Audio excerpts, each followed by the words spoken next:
if you happen to have rats in your attic.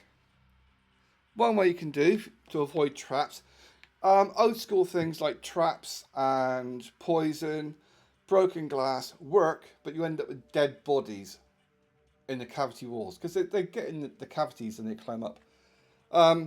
Yeah, broken glass, things like, yeah, broken glass, poison, that kind of stuff, traps, you end up with corpses. This is a rechargeable paint sprayer. One of my experiments I was using it for, I'm not going to talk about it anyway, but what's in here is washing up liquid, bleach and water. It basically leaves a really smelly residue when you spray it. So, yeah, basically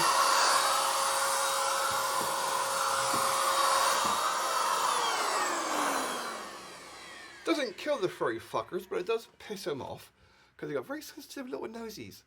Yeah, they do. And they fuck off for a couple of days. Oh, God, it's burning my eyes now. They fuck off for a couple of days. And after a time, they stay fucked off and they go away. So, yeah.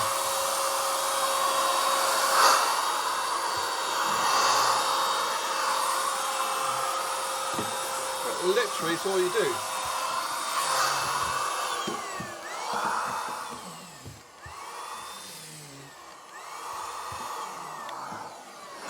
I think the battery needs recharging on that one.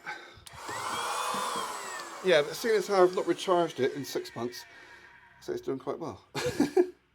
So yeah, that's a little hint for if you've got rats, fur and that kind of stuff. Mix up a little stuff like that and just squirt it around. You can just use a water pistol.